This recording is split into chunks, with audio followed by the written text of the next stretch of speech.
नमो अरिहन्ताणं नमो सिद्धाणं नमो आयर्याणं नमो वज्रायाणं नमो लोये सब्बसाहूणं केशो पञ्च नमोकारो सब्बपावपणासनो मङ्गलानं च सप्रेसीं पदमं हवै मङ्गलं पदमं हवै मङ्गलम्। ओम शांति शांति शांति। रमण भगवान महावीर स्वामीना चरण कमळમાં तथा सद्गुरुदेवना चरण कमळમાં उपकारी सर्व संत सतीजीना चरण कमळમાં આપણા સૌના અવિરામ ભાવપૂર્વક કોટી કોટી વંદન।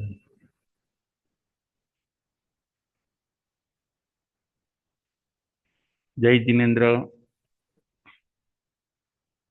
तारीख 21/1/25 धर्मकथा वाचनी नंबर 1।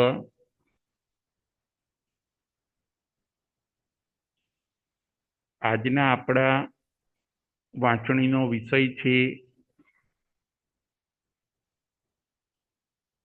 ત્યાગ જરૂરી નહીં પણ આવશ્યક છે। ત્યાગ જરૂરી નહીં પણ આવશ્યક છે।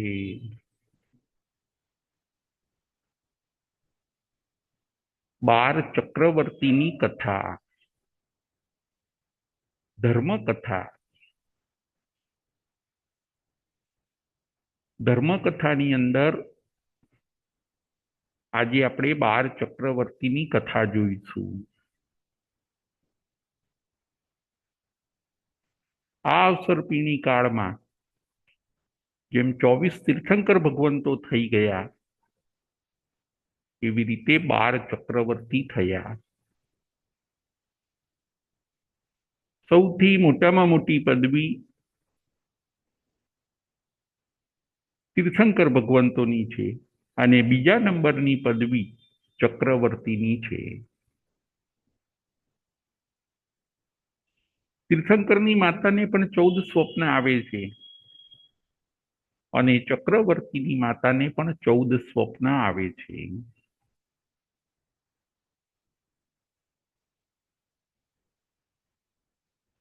તીર્થંકર ભગવંતો ધર્મનું શાસન ચલાવે છે, જ્યારે ચક્રવર્તી એ પૃથ્વીપતિ છે, રાજ્ય વ્યવસ્થા એ ચક્રવર્તીઓ ચલાવે છે। બંને પદવી બહુ ઊંચી। તીર્થંકરની માતાને 14 સ્વપ્ન સ્પષ્ટ આવે અને ચક્રવર્તીની માતાને 14 સ્વપ્ન ઝાંખા આવે। બંને મહાપુરુષો છે। તીર્થંકર એટલે લોક પૂજ્ય અને ચક્રવર્તી એટલે લોક સમ્રાટ। ફરીથી તીર્થંકર ભગવંત એટલે લોક પૂજ્ય, લોકના નાથ અને ચક્રવર્તી એટલે લોક સમ્રાટ, જેનું એક ચક્રી શાસન ચાલે। ભરત ક્ષેત્રના 6 ખંડની અંદર જેનું એક ચક્રી શાસન ચાલે એને ચક્રવર્તી કહેવામાં આવે છે। ચક્રવર્તી એટલે બહુ મોટા રાજા। એની ઉપર કોઈ બીજા રાજા હોઈ ન શકે। બીજા નાના ખંડિયા રાજાઓને રાખીને એ ચક્રવર્તી ભરત ક્ષેત્રના 6 ખંડ ઉપર રાજ્ય કરે। સૌ પહેલા 6 ખંડને જીતે। 12 ચક્રવર્તીની કથા। 12 એટલે 12। આપણા ભરત ક્ષેત્રની અંદર 12 ચક્રવર્તી થઈ ગયા। પહેલા ભરત ચક્રવર્તી થયા, જે ઋષભદેવના પુત્ર હોય છે. જુઓ, ઋષભદેવ ભગવાન તીર્થંકર અને એમના જ પુત્ર ભરત હોય છે ચક્રવર્તી. બંને પદવી એક જ ઘરમાં, પિતા પુત્ર બંને કેવા પુણ્યશાળી કે એક તીર્થંકર ઋષભદેવ ભગવાન તીર્થંકર અને એમના જ દીકરા ભરત એ પોતે ચક્રવર્તી. આવી રીતે ભરત ચક્રવર્તી, સગર ચક્રવર્તી, શાંતિનાથ, કુંથુનાથ, અરનાથ, હરિસેન, સનતકુમાર ચક્રવર્તી થયા, બ્રહ્મદત્ત ચક્રવર્તી, મધ્વા ચક્રવર્તી. આવી રીતે કેટલા થયા? તો કે 12 ચક્રવર્તી થયા. એમાં 3 ચક્રવર્તી એ જ ભવની અંદર પાછા તીર્થંકર પણ થયા. 16માં શાંતિનાથ, 17માં કુંથુનાથ અને 18માં અરનાથ. એ ચક્રવર્તી પદવી પણ પામ્યા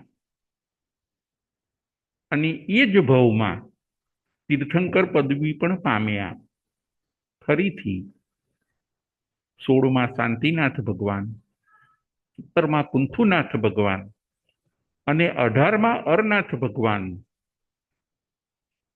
એ 3 તીર્થંકર પહેલા ચક્રવર્તી બન્યા અને એ જ ભવની અંદર પાછા તીર્થંકર બનીને મોક્ષે ગયા. પહેલા રાજ્ય કર્યું, એક ચક્રી શાસન ચલાવ્યું ત્રણેય તીર્થંકરોએ, અને પછી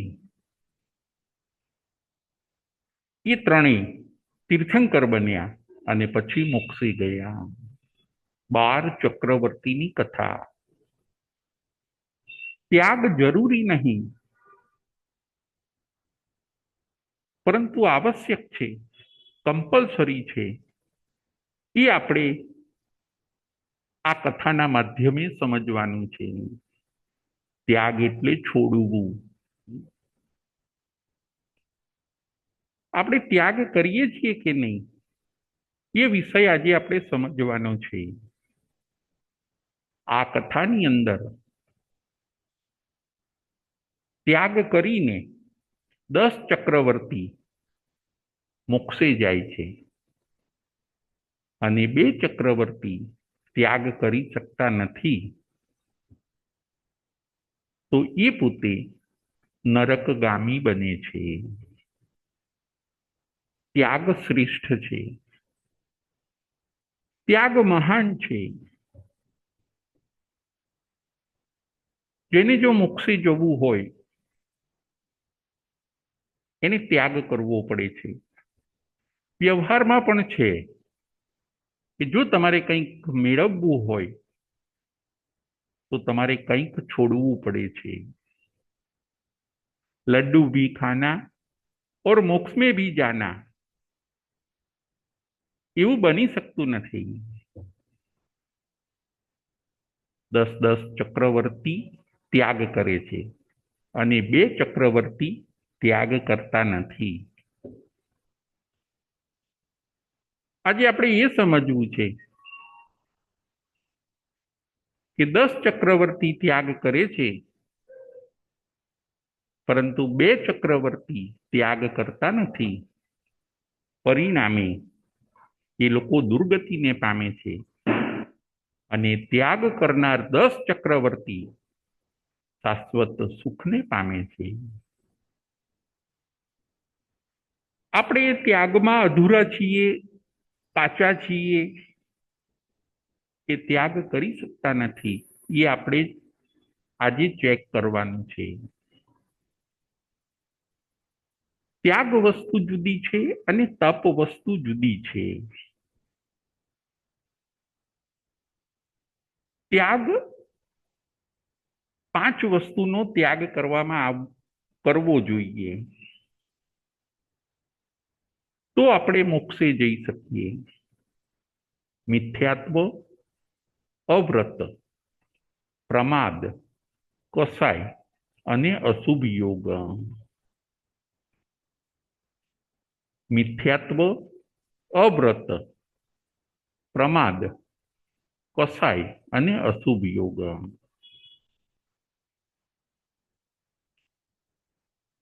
આ પાંચને જો આપણે પકડી રાખીએ તો આપણે મોક્ષે ન જઈ શકીએ. ઘણીવાર કોઈક પાત્રની અંદર કંઈક વસ્તુ ભરેલી હોય, એ પાત્રની અંદર જો બીજી વસ્તુ ભરવી હોય તો પહેલાની વસ્તુને બહાર કાઢી લેવી પડે છે. ભગવાન કહે છે કે જૂની વસ્તુનો તમે ત્યાગ કરો તો તમે નવી વસ્તુને અંગીકાર કરી શકશો. જ્યાં સુધી જૂની વસ્તુનો તમે ત્યાગ નહીં કરો ત્યાં સુધી તમે નવી વસ્તુને ગ્રહણ નહીં કરી શકો.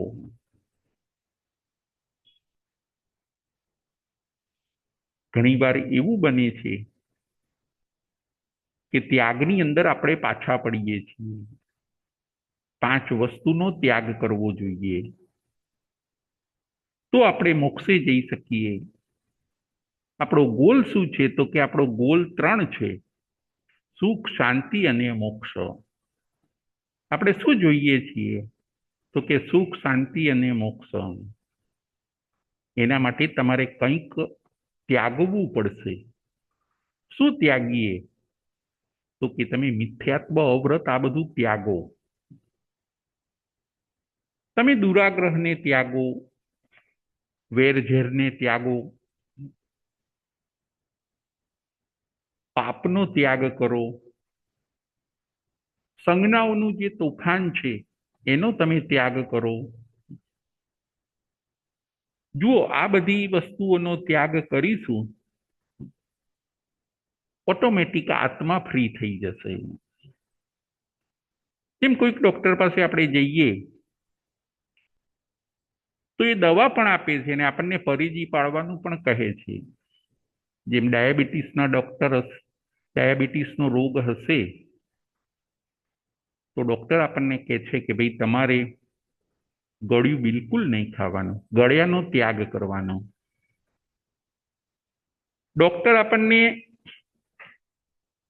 પરેજી પણ પડાવે છે અને દવા પણ આપે છે. દવા ક્યારે અસર કરે છે? કે જ્યારે આપણે પરેજી પાડીએ ત્યારે. જો આપણે પરેજી ના પાડીએ તો દવા અસર કરતી નથી. લડ્ડુ ભી ખાના और મોક્ષ में भी जाना, એવું બની શકશે નહીં. તમારે ત્યાગ તો કરવો જ પડશે. ડોક્ટર કોઈક વાર આપણને સોલ્ટનો ત્યાગ કરાવે, કોઈક વાર સુગરનો ત્યાગ કરાવે, કોઈક વાર ટોબેકો એટલે કે ભાઈ તમારે તમાકુ નહીં ખાવાનું, તમારે આ વસ્તુથી દૂર રહેવાનું, એનો આપણને જો ત્યાગ કરાવે છે. એમ સદગુરુ અથવા તીર્થંકર ભગવંતો પણ એમ જ કહે છે કે તમે પહેલા ત્યાગ કરો, પાપનો ત્યાગ કરો. શેનો ત્યાગ કરીએ? તો કે પાપનો ત્યાગ કરો. પુણ્ય કરો એ તો સારું છે, એની ના નથી, પણ પાપનો ત્યાગ કરો. 18 પ્રકારના પાપ. પરિગ્રહનો ત્યાગ કરો. નિંદા છે, વિષય અને વિકારો છે એનો ત્યાગ કરો. જે તમને તકલીફ આપે છે એવી પહેલી વસ્તુને તમે છોડી દો તો તમારી તકલીફ ઓછી થઈ જશે. તમે ફ્રી થશો અને એને જ કહેવાય છે મુક્તિ. ફરીથી તમને જે તકલીફ કરે છે, આગ્રહ, પદાગ્રહ, જીદ, વેરઝેર,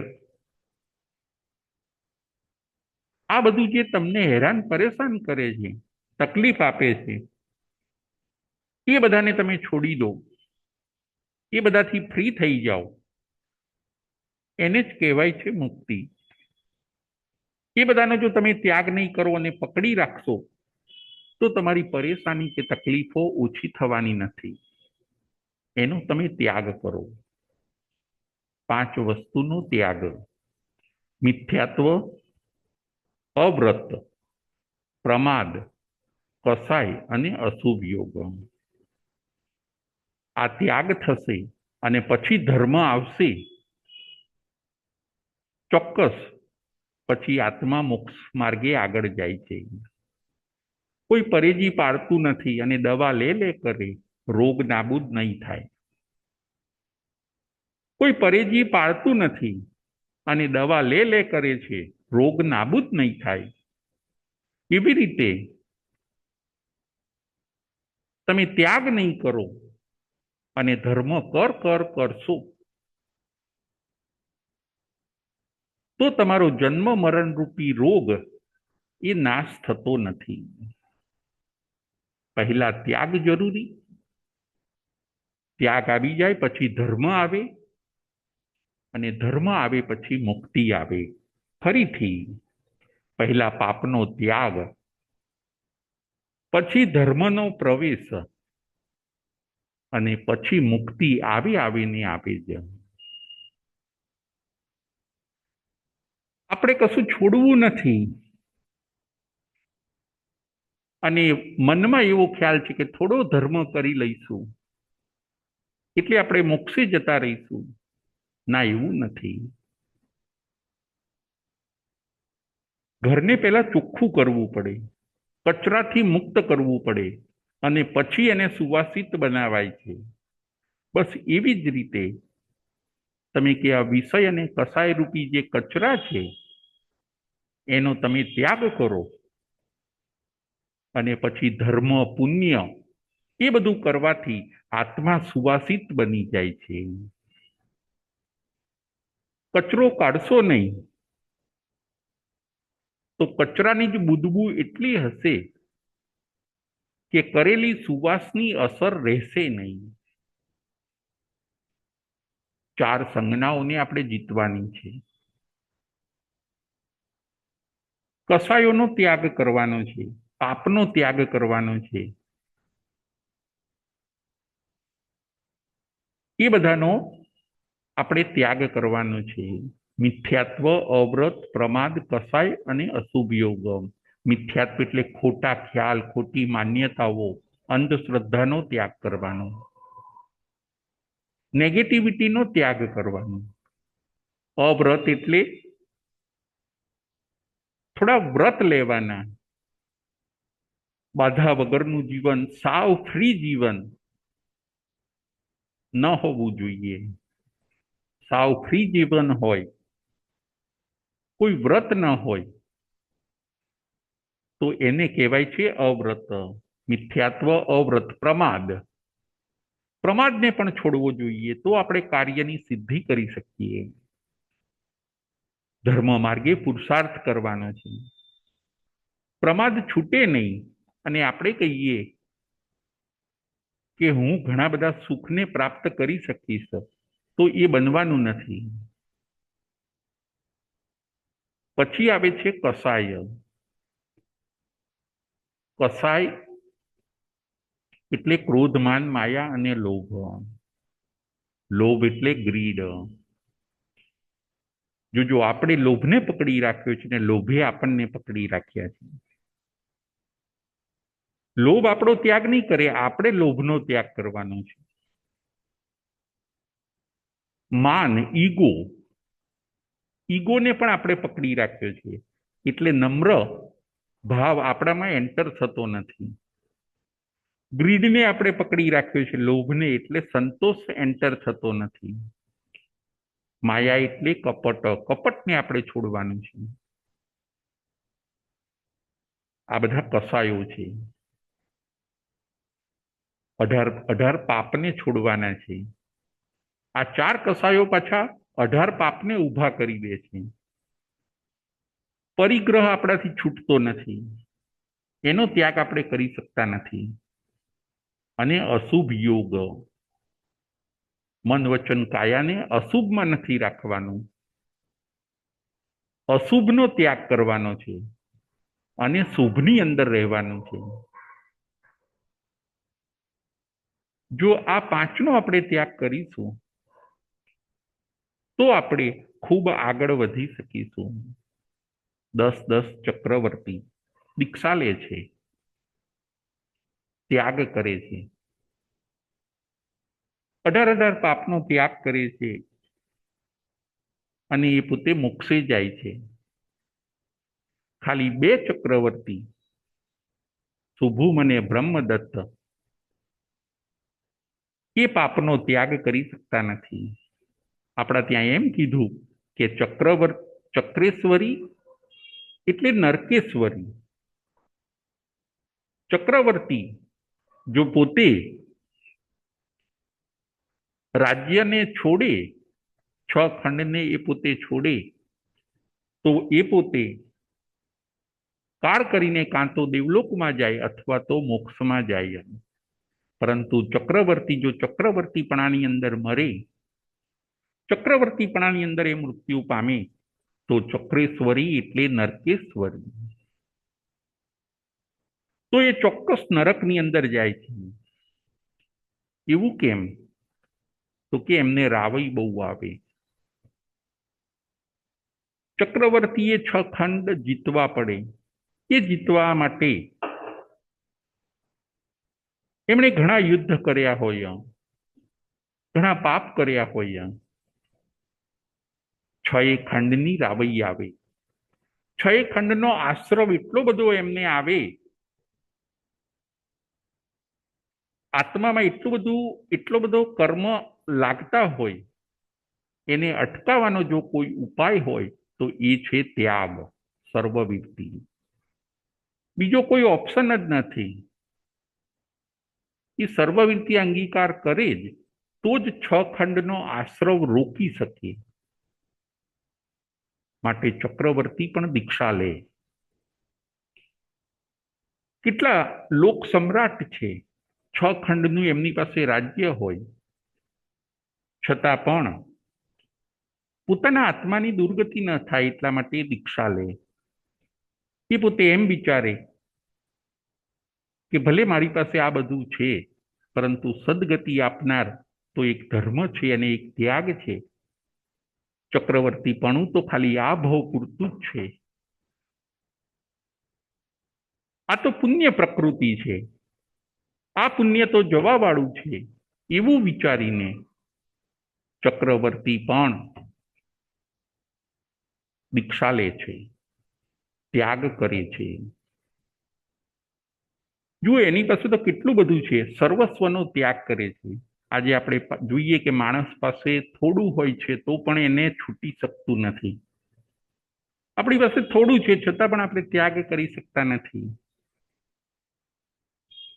ઈચ્છાઓ, જેટલી ઈચ્છાઓ એટલી પીડા વધારે. ઈચ્છાઓનો પણ ત્યાગ કરી શકતા નથી. જે ઈચ્છાઓ પૂરી નથી થવાની એનો પણ આપણે ત્યાગ કરી શકતા નથી. જવું છે મોક્ષે,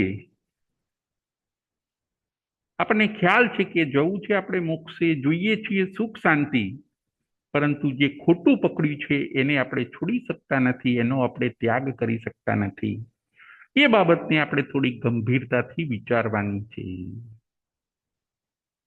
પહેલા જે પકડ્યું છે ખોટું, એનો ત્યાગ કરો.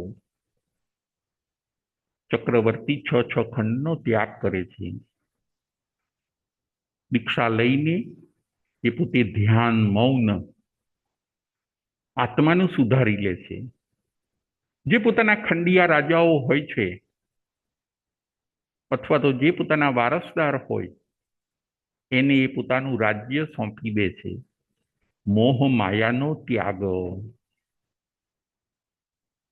આજની ધર્મકથાનો આપણો વિષય એ છે કે ત્યાગ જરૂરી નહીં, આવશ્યક છે. જો ચક્રવર્તી ત્યાગ ન કરે તો શું થાય? તો એનો આન્સર એ છે કે ચક્રવર્તી ત્યાગ ન કરે તો દુર્ગતિમાં જવા માટે એમણે તૈયાર રહેવાનું. 6 ખંડનો આશ્રવ, પાપ કર્મનો આશ્રવ, અશુભ આશ્રવ એટલો બધો આવે છે કે ચક્રેશ્વરી એટલે નરકેશ્વરી. જેમ બોટની અંદર આપણે બહુ વજન ભરવામાં આવે તો એ બોટ જે તારવાના સ્વભાવ વાળી છે એ નાવ જે તારવાના સ્વભાવવાળી છે એ નાવ પોતે ડૂબી જાય છે. બોટની અંદર જેમ વધારે વજન ભરાય નહીં, એવી રીતે આત્માની અંદર આ બધી જે કુટેવો ભરેલી છે એના કારણે આત્મા પણ તરવાના સ્વભાવવાળો છે, છતાં એ ડૂબી જાય છે. જેટલી વસ્તુ ઓછી બોટની અંદર એટલી બોટ સારી રીતે તરી શકે છે. એમ જેટલો આપણો ત્યાગ વધારે એટલા આપણે મુક્તિ માર્ગે આગળ વધી શકીએ છીએ. બસ બિનજરૂરી જે પકડ્યું છે, મગજની અંદર જે બધું ભરી રાખ્યું છે, ઈચ્છાઓ, અરમાનો, વેરઝેર, લાલસા, હજી જોઈએ છીએ, હજી ફરવું છે, હજી વધારે, આ બધી વસ્તુનો આપણે ત્યાગ કરવાનો છે. ત્યાગ શ્રેષ્ઠ છે, ત્યાગ મહાન છે. આ બધી ક્ષુલ્લક વસ્તુઓ છે, અહીંયા આવીને આપણે મેળવી હોય છે. પદ, પ્રતિષ્ઠા, પૈસા, પરિવાર, પરિગ્રહ, ફરીથી પદ, પરિવાર, પૈસા, પ્રતિષ્ઠા, આ બધું આપણે અહીંયા આવીને મેળવ્યું છે. મારું માની લીધું, છેલ્લા શ્વાસ સુધી એને છોડીએ નહીં, આપણે એનો ત્યાગ ન કરીએ, એમાં ને એમાં આપણો ઉપયોગ રાખીએ, તો પછી આપણી સદગતિ થવાના બદલે દુર્ગતિ થાય છે. ચક્રવર્તી 6 ખંડમાંથી પોતાનું મન ઉઠાવી લે છે. જુઓ, એકવાર કર્મના ઉદયથી એ 6 ખંડને જીતવા માટે મોટા યુદ્ધ કરે છે. 6 ખંડ જીતાઈ જાય પછી એ પોતે રાજ્ય કરે છે, ભોગવે છે, અને પછી અંતિમ સમયે પોતે જીવનના ઘણા વર્ષો બાકી રહે ત્યારે છેલ્લે પોતે એમ વિચારે છે કે હવે મારે આત્માનું સુધારી લેવું છે. 6 ખંડનો ની મોહમાયા હવે મારે છોડી દેવી છે. આત્માનું શરણું લઈને, ધર્મનો પ્રવેશ કરાવીને શાશ્વત સુખને મારે મેળવી લેવું છે. આ 6 ખંડને હવે મારે છોડી દેવા છે અને જે મુક્તિનું રાજ છે એને મારે પ્રાપ્ત કરી લેવું છે. 10 ચક્રવર્તી દીક્ષા લે છે. 2 ચક્રવર્તી ખાલી દીક્ષા લેતા નથી, એટલે કે ત્યાગ કરતા નથી. દીક્ષા એટલે ત્યાગ. સર્વવીરતિ અને દેશવીરતિ. સર્વનો ત્યાગ કરો એને સર્વવીરતિ કહેવાય, અને અમુક અમુક વસ્તુઓનો ત્યાગ કરો એને દેશવીરતિ કહેવાય.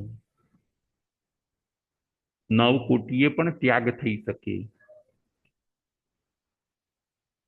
8 કોટીએ પણ ત્યાગ થઈ શકે, 6 કોટીએ, 2 કોટીએ, 1 કોટીએ તમે ત્યાગ કરો. ભગવાન ત્યાગનો ઉપદેશ આપે છે.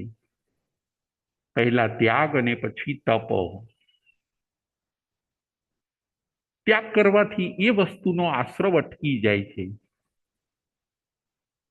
હવે આપણે ફ્રી થયા, હવે આપણે આપણા મનને ધર્મમાં વાળી શકીશું. ખોટી વસ્તુઓમાં જે મન રહેતું હતું એ વસ્તુઓનો ત્યાગ કરીને હવે આપણે આપણો ઉપયોગ જ્ઞાન, દર્શન, ચારિત્ર અને તપમાં લગાવવાનો છે. ચક્રવર્તીઓ પણ રત્નત્રયની આરાધના કરે, ઘોર તપ કરે. જેની પાસે કેટલું મોટું રાજ્ય હતું, નોકર ચાકર, છતાં પણ સર્વસ્વનો ત્યાગ કરીને કોઈ પણ સગવડ હવે લીધા વગર મુનિપણું અંગીકાર કરે છે અને સર્વસ્વનો ક્ષય કરીને, સર્વ કર્મનો ક્ષય કરીને 10 ચક્રવર્તીઓ મોક્ષે જાય છે. રહ્યા એક શુભુમ અને બ્રહ્મદત્ત. શુભુમ ચક્રવર્તી 18મા અરનાથ ભગવાન પછી થયા. અને જે બ્રહ્મદત્ત ચક્રવર્તી હોય છે 12મા અને છેલ્લા, એ નેમનાથ ભગવાન અને પાર્શ્વનાથ ભગવાનની વચ્ચે થયા. ફરીથી શુભુમ ચક્રવર્તી હોય છે એ પોતે અરનાથ ભગવાન પછી થયા, અને જે બ્રહ્મદત્ત ચક્રવર્તી હોય છે 12મા, એ નેમનાથ ભગવાન અને પાર્શ્વનાથ ભગવાનની વચ્ચે થયા. શુભુમ ચક્રવર્તી અને બ્રહ્મદત્ત ચક્રવર્તી બે મોક્ષે ન ગયા, બે નરકે ગયા. કેમ? કારણ કે શુભુમ ચક્રવર્તી એ પોતે ત્યાગ ન કરી શક્યા. ચક્રવર્તીપણાની અંદર જ એ પોતે મૃત્યુ પામ્યા, મોહ માયાને છોડી ન શક્યા. શુભુમ ચક્રવર્તીનું આપણે થોડુંક દ્રષ્ટાંત જોઈશું કે શુભુમ ચક્રવર્તીને કેમ દુર્ગતિ મળી. તો કે શુભુમ ચક્રવર્તી પોતે ત્યાગ ન કરી શક્યા. 6 ખંડ તો જીતાઈ ગયા. આ ભરત ક્ષેત્રના 6 ખંડ તો એમણે જીત્યા. પછી એમને એવો વિચાર આવ્યો શુભુમ ચક્રવર્તીને કે હવે હું ઘાતકી ખંડમાં જઉં અને ત્યાંના ભરત ક્ષેત્ર જીતું. જુઓ, એવો મોહ થયો કે હવે હું ઘાતકી ખંડમાં જઉં. શુભુમ ચક્રવર્તીને હજી વધારે ખંડ જીતવાની ઈચ્છા થઈ. મંત્રીઓ ના પાડે છે. મંત્રીઓ શુભુમ ચક્રવર્તીને ના પાડે છે કે સાહેબ રહેવા દો, આ અશક્ય વસ્તુ છે. આપણે ઘાતકી ખંડના ભરત ક્ષેત્રને જીતવા જઈએ તો મુશ્કેલી આવી શકે. એ ખંડ આપણે ન જીતી શકીએ. એ ખંડ ત્યાંના ચક્રવર્તીનો છે. કોઈક આપણને ઉપસર્ગ આવે, પરિસ આવે, મરણને શરણ થઈ જઈએ. પરંતુ શુભુમ ચક્રવર્તી માનતા નથી. જવું એટલે જવું. જુઓ, આપણા ભરત ક્ષેત્રના તો 6 ખંડ જીતાઈ ગયા છે. હવે ઘાતકી ખંડના ભરત ક્ષેત્રને જીતવા માટે શુભુમ ચક્રવર્તી જાય છે. જીદે ચડ્યા છે. કરવું એટલે કરવું. જીદનો ત્યાગ ન કરી શક્યા. મંત્રીઓ રોકે છે, પરંતુ ચક્રવર્તી કહે છે કે મારી આજ્ઞા એટલે આજ્ઞા, તમે બધા તૈયાર થઈ જાઓ. પાલખીની અંદર હજારો દેવો શુભુમ ચક્રવર્તીને ઉચકીને લઈ જાય છે. આકાશ માર્ગે આગળ વધે છે. શુભુમ ચક્રવર્તી પાલખીમાં બેઠા છે. હજારો દેવોએ પાલખી ઉપાડી છે. ચક્રવર્તીનો ઠાઠ કઈ નાનો સૂનો ના હોય. ચક્રવર્તી પોસ્ટ જ, એ પદવી જ એટલી જાજરમાન છે કે હજારો દેવો શુભુમ ચક્રવર્તીને ઉપાડે છે. એવું પુણ્ય છે. શુભુમ ચક્રવર્તીને એક ઈચ્છા છે કે મારે ઘાતકી ખંડની અંદર જઈને પણ ત્યાંના એરિયાને જીતવો છે, કવર કરવો છે. મારે થોડુંક મારું નામ બનાવવું છે. જુઓ, આજના મનુષ્યની પણ આવી જ માનસિકતા છે કે મારે મારું કંઈક નામ બનાવવું છે. મારે હજી વધારે ભેગું કરવું છે. એક ફેક્ટરીમાંથી બીજી ફેક્ટરી, એક કંપનીમાંથી બીજી કંપની, એક ગાડીમાંથી બીજી ગાડી. આટલા પૈસા નહીં, હજી આટલા વધારે પૈસા. કે લોભનો અંત નથી. લોભમાં ને લોભમાં માણસ પૂરો થઈ જાય છે. આપણે લોભને પૂરો કરવાનો છે, પણ એ લોભ આપણને પૂરા કરી કાઢે છે. તૃષ્ણા વસ્તુ જેવી છે કે એની અંદર મનુષ્ય આજે ખેંચાતો જાય છે. મનુષ્યની માનસિકતા જેવી છે. એને સંતોષમાં આવવાનું હતું, પરંતુ મનુષ્ય સંતોષમાં આવતો નથી. મારી પાસે જેટલું છે એટલું ઇનફ છે. શુભમ ચક્રવર્તીને 6 ખંડમાં સંતોષ ન થયો. એ હજી આગળ ઘાતકી ખંડના ભરત ક્ષેત્રને જીતવા જાય છે. કંઈક જુદું કરવું છે, કંઈક નામ કરવું છે, કંઈક અલગ ઓળખ બનાવવી છે. આ બધું કરવામાં માણસ મનુષ્ય ભાવ હારી જાય છે, એનો મનુષ્ય ભાવ પૂરો થઈ જાય છે. આ બધી પદવીઓ ભગવાન કે છે ક્ષુલ્લક છે. એ મેળવવામાં તમે શાશ્વત સુખને ગુમાવી ન દો, એનું તમે ધ્યાન રાખજો. મનુષ્ય ભાવ એ માત્ર ને માત્ર મનુષ્ય ભાવનો ટાઈમ એ માત્ર ને માત્ર આપણને શાશ્વત સુખ મેળવવા માટે મળ્યો છે. નાની પદવીઓને, નાની ડિગ્રીઓને મેળવવામાં, પૈસાને મેળવવામાં, સંબંધોને કદાચ સાચવવામાં, શરીરને સાચવવામાં, સંજ્ઞાઓને સાચવવામાં એ પૂરો ન થઈ જાય. સમય કિંમતી છે. પદવીઓ અને પૈસા તો ક્ષુલ્લક છે.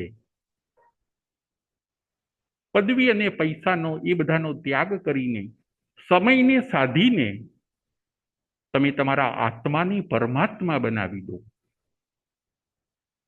તમે શાશ્વત સુખ મેળવી લો. મનુષ્ય ભાવ એના માટે જ મળ્યો છે. બીજા ભાવની અંદર આપણે આ કાર્ય કરી શકવાના નથી. શાસ્ત્રકારો અને તીર્થંકર ભગવંતોનો આપણને આ ઉપદેશ છે કે તમે જેના માટે ક્લેશ કરો છો એ બધી વસ્તુઓ નાશવંત છે. જેના માટે ઝઘડા રગડા કર્યા એ બધી વસ્તુઓ નાશવંત છે. એના માટે તમે મનુષ્ય ભવનો ટાઈમ બગાડશો નહીં. ટાઈમ કિંમતી છે. આ જ સમયથી તીર્થંકરોએ અને ચક્રવર્તીઓએ શાશ્વત સુખ મેળવ્યું છે. જન્મ મરણનો અંત કર્યો છે અને સદાને માટે સુખમાં એ લોકો લયલીન બન્યા છે. તમે પણ એમ જ કરો. એમાં જ ડહાપણ છે, એમાં જ બુદ્ધિમત્તા છે. એ જ શાસ્ત્રોનો સાર છે. ભવ ભ્રમણની અટકાવો, જન્મ મરણની અટકાવો, દુઃખની પરંપરાની અટકાવો. 84 લાખ જીવાયુનીનો ને છોડીને હવે તમે અનંત સંસારને પાર કરીને મોક્ષના કિનારે જતા રહો. આવો સુંદર મેસેજ આપણને આ 12 ચક્રવર્તીની કથાઓ આપે છે. શુભમ ચક્રવર્તી એ પોતે 7મો ખંડ જીતવા જાય છે.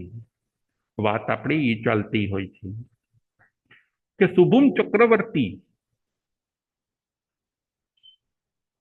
એમને એવું છે કે ના, મારે કંઈક મારી નવી ઓળખ બનાવવી છે. હું ધારું એ કરી શકું, કેમ ન કરી શકું? ના, આ ખ્યાલ ખોટો છે. કુદરત ધારે એ થાય, નિયતિને જે મંજૂર હોય એ થાય. એનો જો સહકાર ન મળે તો મોટા રાજાઓ પણ રંક બની જાય છે. 7મો ખંડ જીતવા માટે શુભમ ચક્રવર્તી જાય છે. એક દેવને એવો વિચાર આવ્યો.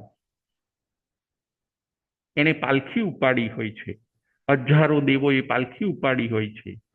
નીચે લવણ સમુદ્ર છે. આકાશ માર્ગે એ બધા આગળ વધે છે. ઘાટકી ખંડમાં જવું છે. એક દેવને વિચાર આવ્યો કે 1000 દેવોએ પાલખી ઉપાડી છે. હું કદાચ એક પાલખી નહીં ઉપાડું અને થોડીક વાર થાક ખાઈ લઈશ તો વાંધો શું છે? એવું વિચારીને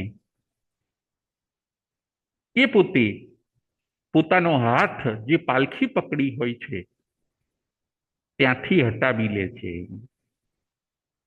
અને આવો જ વિચાર સર્વ દેવોને આવ્યો, બધા દેવોને આવો વિચાર આવે છે, એ પણ એક સાથે, કે 2 મિનિટ માટે હું પાલખી નહીં ઉપાડું તો કંઈ વાંધો આવવાનો નથી. હજારો દેવોએ પાલખી ઉપાડી છે અને 2 મિનિટ છોડી દેવાનો વિચાર સર્વ દેવોને એક સાથે આવ્યો. જુઓ કેવી ભવ્યતા શુભમ ચક્રવર્તીની, કેવી ભવ્યતા. બધા દેવોને એક સાથે વિચાર આવ્યો અને હાથ બધા પાલખી પાસેથી છોડી દે છે. એક દેવને જેવો વિચાર આવ્યો એવો જ બધા દેવને વિચાર આવ્યો એક સાથે, અને પાલખી છોડી દે છે. પાલખી પડી જાય છે લવણ સમુદ્રની અંદર અને શુભમ ચક્રવર્તી મરણને શરણને પામે છે. જુઓ કેવી ભવ્યતા. શુભમ ચક્રવર્તી આકાશમાંથી સીધા લવણ સમુદ્રની અંદર પડી જાય છે. દેવો પણ અચંબો પામી ગયા કે આ શું થઈ ગયું, આપણે હજારો દેવો સેવામાં હતા, આ કેવી રીતે બન્યું? કારણ કે બધાએ એક સાથે વિચાર આવ્યો અને એક સાથે હાથ હટાવી લીધા.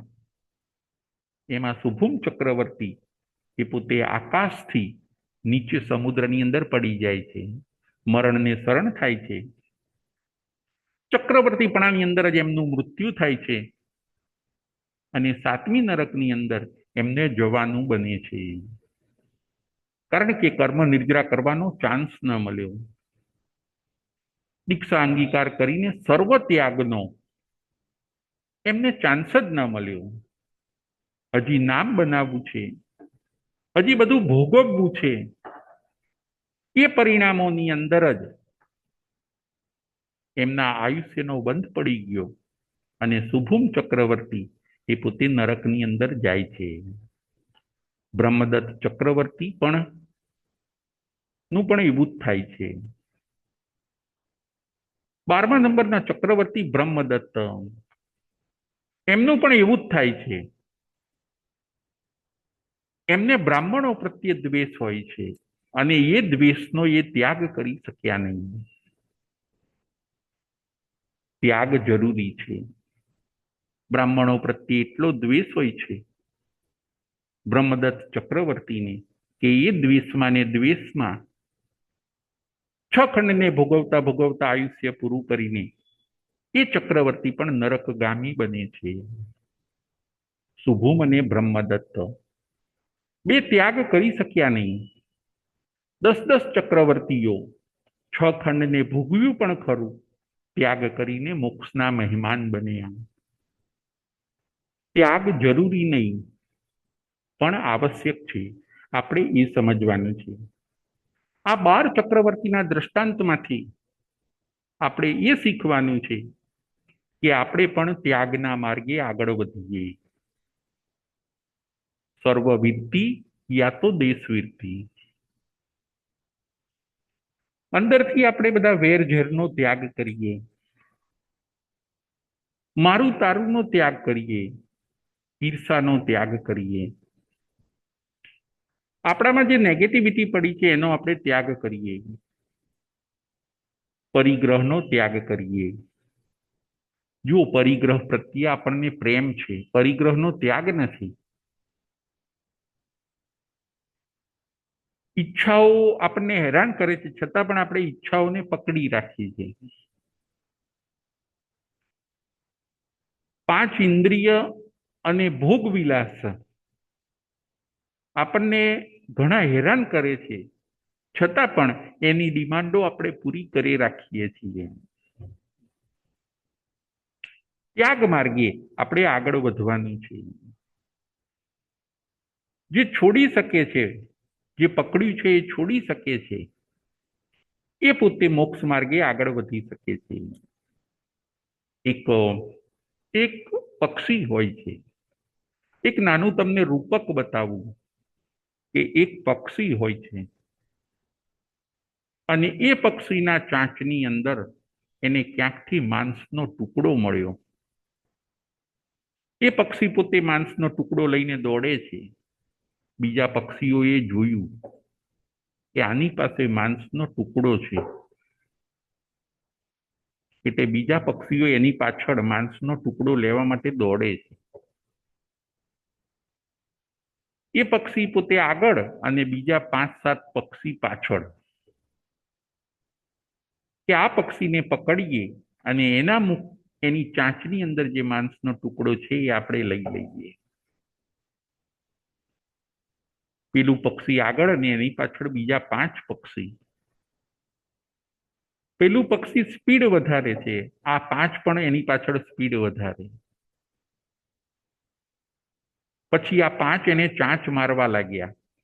આ 5 પક્ષીઓ એને ચાંચ મારે છે કે ગમે તેમ કરીને એની પાસેથી આપણે માંસનો ટુકડો લઈ લેવો છે.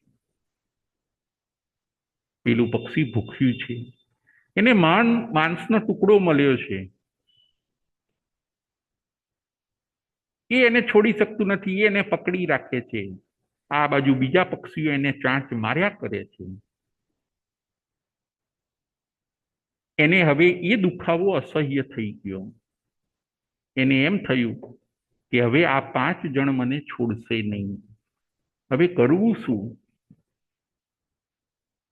માંસનો ટુકડાના કારણે આ 5 પક્ષીઓ મારી પાછળ પડ્યા છે. એ પક્ષી પોતે બુદ્ધિશાળી હોય છે. એ કહે છે કે આ 5 પક્ષીઓનો માર ખાવો, એ જે મને ચાંચથી મારે છે એ માર ખાવો એના કરતા મારે આ માંસનો ટુકડો છોડી દેવો સારો. એ બુદ્ધિશાળી પક્ષી પોતે માંસના ટુકડાને ફેંકી દે છે. જેવો માંસનો ટુકડો એને ફેંકી દીધો, એની પાછળ દોડનારા 5 પક્ષીઓ પણ એને છોડીને હવે માંસના ટુકડા પાસે દોડવા લાગ્યા. પેલા પક્ષીને શાંતિ થઈ ગઈ. એ પક્ષીએ શું કર્યું? તો કે એ પક્ષીએ માંસના ટુકડાનો ત્યાગ કર્યો. જુઓ, ત્યાગ કરી દીધો તો મુશ્કેલીથી એ પક્ષી બચી ગયું. એના ઉપર જે ઉપસર્ગ અને પરિસહ આવતા હતા એ બધા અટકી ગયા અને હવે એ મુશ્કેલીઓથી એ ફ્રી થઈ ગયું. એને મુક્તિ મળી ગઈ પેલા 5 પક્ષીઓથી. બસ આવું જ છે. જ્યાં સુધી આપણે બધું મોહ માયા પકડી છે ત્યાં સુધી જ બધી મુશ્કેલીઓ છે. જ્યાં સુધી આપણે રાગ દ્વેષને પકડી રાખ્યા છે ત્યાં સુધી જ બધી મુશ્કેલીઓ છે. જ્યારે રાગ દ્વેષનો ત્યાગ થઈ જશે પછી જુઓ, મુશ્કેલીઓથી આપણે ફ્રી થઈ જઈશું, દુઃખથી આપણે ફ્રી થઈ જઈશું. દુઃખી આપણને કોણ કરે છે? તો કે આપણા રાગ દ્વેષ જ આપણને દુઃખી કરે છે. રાગ દ્વેષનો પણ ત્યાગ કરવાનો છે. પેલું પક્ષી માંસના ટુકડાનો મોહ મૂકી દે છે, થ્રો કરી દે છે, માંસના ટુકડાને ફેંકી દે છે. નથી જોઈતું, જવા દો. ઓન ધ સ્પોટ તરત જ શાંતિ થઈ ગઈ. ત્યાગ જરૂરી નહીં, આવશ્યક છે. ભગવાન કે તમે ધર્મ આટલા વર્ષોથી કરો છો, ત્યાગ્યું શું એ હવે આજે વિચાર કરો. ધર્મ કરો છો એ સારું છે, પરંતુ જે ખોટું પકડ્યું છે એને તો એક વાર છોડવું જ પડશે. નહીતર થશે એવું કે ધર્મ કરી કરીને આપણે પુણ્ય ઉપાર્જન કરીશું, પરંતુ જે પકડ્યું હશે એને આપણે છોડીશું નહીં તો આપણી મુક્તિ થવાની નથી. જેમ આપણે કોઈકથી બંધાયેલા હોઈએ તો એ વસ્તુને નો આપણે ત્યાગ કરવો પડે છે. એક બીજું આપણને નાનું રૂપક કહું કે એક વાંદરો હોય છે. એ વાંદરાએ કોઈ ઘડાની અંદર હાથ નાખ્યો, એની અંદર બોર હોય છે. એને બોરને લેવા માટે ઘડાની અંદર હાથ નાખ્યો અને મુઠ્ઠી ભરીને બોર લીધા. હાથ હવે બહાર કાઢવા જાય છે ઘડાનું મોઢું સાંકડું છે, હાથ બહાર આવતો નથી. એ પોતે વિચારે છે, એ ગભરાઈ ગયું કે મને અંદરથી કોઈકે પકડ્યો. એ વાંદરું બિચારું ગભરાઈ ગયું કે મને કોઈકે અંદરથી પકડ્યો. એને બોરને પકડ્યા હોય છે અને મુઠ્ઠી મોટી થઈ ગઈ એટલે એનો હાથ બહાર આવતો નથી. એ એને અજ્ઞાન છે, એનું એને જ્ઞાન નથી. એ ધમાલ કરવા લાગ્યો. એ દોડવા લાગ્યો કે આ કઈ વસ્તુ મને ચોંટી ગઈ. એક ઘર ઉપરથી બીજા ઘર ઉપર, બીજા ઘર ઉપરથી ત્રીજા ઘર ઉપર હાથની અંદર ઘડો લગાયેલો છે. એ પોતે દોડે છે, ગભરાઈ ગયો કે આ વસ્તુ હવે મારી સાથે ને સાથે આવે છે. ઘડો મારી સાથે ને સાથે કેમ આવે છે? એક ઘર ઉપરથી બીજા ઘર ઉપર કુદમ કુદા કરે છે, થાકે છે અને અંતે એ પોતે થાકી જાય છે. મુઠ્ઠી ઢીલી પડે છે, બોર હાથમાંથી છૂટી જાય છે, પછી હાથ બહાર નીકળી જાય છે. હવે એને હાશ થઈ, શાંતિ થઈ. જો જે બોર પકડ્યા હતા એ એને છોડી દીધા. હાથમાંથી જે પકડ્યું હતું એ છૂટી ગયું એટલે ઓટોમેટિક ઘડામાંથી હાથ બહાર નીકળી ગયો. બસ આપણે પણ જે બંધનથી બંધાયા છીએ એને જો આપણે છોડી દઈશું તો આપણો પણ ઓટોમેટિક મોક્ષ થઈ જાય છે. ત્યાગ બહુ જરૂરી છે. વાંદરાએ બોરનો ત્યાગ કર્યો તો એનો હાથ બહાર નીકળી ગયો. પેલા પક્ષીએ માંસના ટુકડાનો ત્યાગ કર્યો તો એ પોતે ટેન્શનથી ફ્રી થઈ ગયું. બસ આવું જ આ બધામાંથી આપણે મેસેજ લેવાનો છે. આપણે પણ સંજ્ઞાઓનો ત્યાગ કરવાનો છે, વિષય અને કસાયોનો ત્યાગ કરવાનો છે, 18 પ્રકારના પાપનો ત્યાગ કરવાનો છે, નિંદાનો ત્યાગ કરવાનો છે, અસત્ય હું નહીં બોલું એનો ત્યાગ કરવાનો છે. જો આ બધો આપણે ત્યાગ કરીશું તો આપણે પણ આગળ વધી શકીશું. ત્યાગની આપણને પ્રેક્ટિસ કરાવવા માટે આપણા શાસ્ત્રોની અંદર પચખાણ આપવામાં આવે છે કે ભાઈ તમે પચખાણ લો એટલા અંશે ત્યાગ થશે. છેલ્લી વાત કરી લઉં કે ભોગની જગ્યાએ આપણે હવે ત્યાગને સ્થાન આપી દેવાનું છે. અત્યારે મેન્ટાલિટી આપણી કેવી થઈ ગઈ છે કે દરેક વસ્તુ આપણે ભોગવો, ભેગી કરો અને ભોગવો, પછી આત્માનું જે થવાનું હોય એ થાય. વસ્તુઓ ભેગી કરો અને ભોગવો. ભોગની જગ્યાએ આપણે હવે ત્યાગને સેટ કરી દેવાનું છે કે ભાઈ જે છોડે છે એ મુશ્કેલીથી બચી જાય છે. જો આપણે વેર ઝેર છોડી દઈશું તો આપણે મુશ્કેલીથી બચી જઈશું. જો આપણે હિંસાને છોડી દઈશું, કસાયોને છોડીશું તો આપણે તણાવથી મુક્તિ મેળવીશું. જો આપણે ખાવા પીવાના મોજ શોખને છોડીશું તો આપણે તંદુરસ્તીને પ્રાપ્ત કરી શકીશું. ત્યાગનો આવો સુંદર મહિમા છે. આપણા જીવનની અંદર યા સર્વવીરતી યા દેશવીરતી સાચું શ્રાવક પણ લાવીએ. ભોગવવાના ખ્યાલમાંથી બહાર નીકળીએ અને ત્યાગની અંદર આપણે આગળ વધીએ. 10 ચક્રવર્તી ત્યાગ કરીને મોક્ષમાં પહોંચી જાય છે. મોટી સાધુ વંદનાની અંદર 19મી ગાથાની અંદર બતાવે છે, વળી 10 ચક્રવર્તી રાજ્ય રુદ્ધિ રમણી છોડ. વળી 10 ચક્રવર્તી રાજ્ય રુદ્ધિ રમણી છોડ મુક્તિએ પહોંચ્યા. 10 ચક્રવર્તી એ પોતે મુક્તિએ પહોંચે છે, રાજ્ય રમણી અને રુદ્ધિને છોડીને, ત્યાગ કરીને. 19મી ગાથા, ખાલી 2 ચક્રવર્તી છોડી ન શક્યા, ત્યાગ ન કરી શક્યા તો એ પોતે મુક્તિના સુખને મેળવી ન શક્યા. ત્યાગના આવા સરસ મહત્વને આપણે સમજવાનો છે. આજના આપણા પ્રવચનનો વિષય હોય છે ત્યાગ જરૂરી નહીં પરંતુ આવશ્યક છે. 12 ચક્રવર્તીની કથા.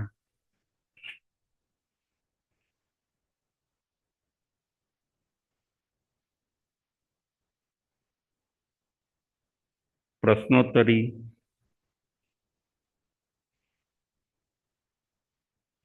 કોઈને પ્રશ્ન પૂછવો હોય તો પોતે હેન્ડ રેઝ કરશે, અમે જવાબ આપીશું. કોઈને કંઈ ન સમજાયું હોય તો પોતે પ્રશ્ન પૂછી શકે છે.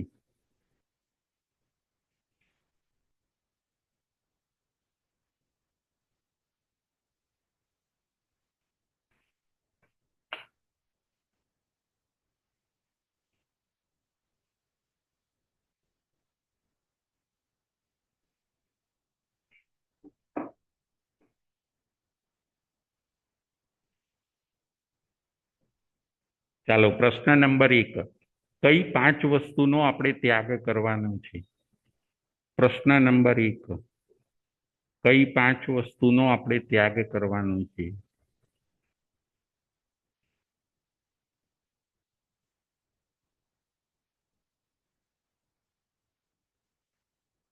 પ્રશ્ન નંબર 1. કઈ 5 વસ્તુનો આપણે ત્યાગ કરવાનો છે? બોલો, જય જિનેન્દ્ર.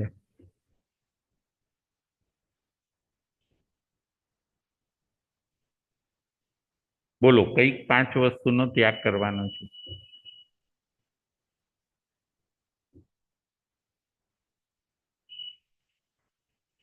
ત્યાંથી તમે અનમ્યુટ કરશો તો અહીંયા અવાજ આવશે. ત્યાંથી તમારે અનમ્યુટ કરવું પડશે.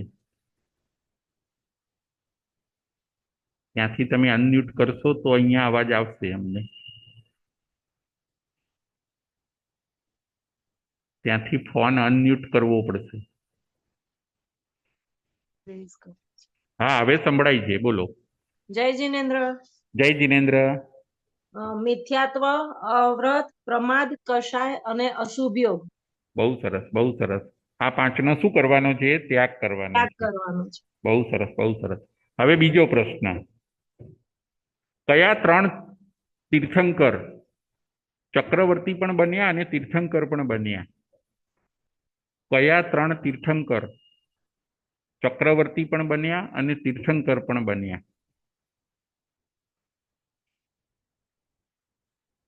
કયા 3 તીર્થંકર ચક્રવર્તી પણ બન્યા અને તીર્થંકર પણ બન્યા?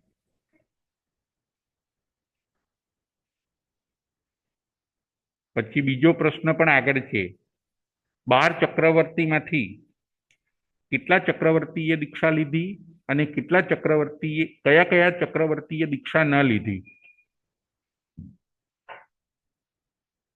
બીજો પ્રશ્ન આગળનો.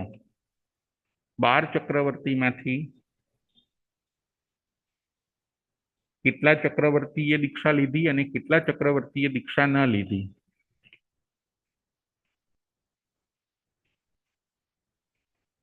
બોલો, જય જિનેન્દ્ર. સરસ. જય જિનેન્દ્ર. જય જિનેન્દ્ર. 12 ચક્રવર્તીમાંથી 10 ચક્રવર્તીએ દીક્ષા લીધી, 2 ચક્રવર્તીએ દીક્ષા ના લીધી. બહુ સરસ, બહુ સરસ. Thank you. અને છેલ્લો પ્રશ્ન. આજના પ્રવચનનો આપણો વિષય શું હોય છે? આજના પ્રવચનનો વિષય શું હોય છે?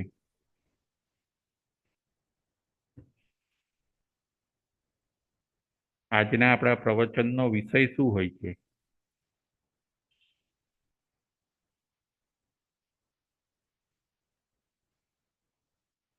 બોલો, જય જિનેન્દ્ર. બહુ સરસ.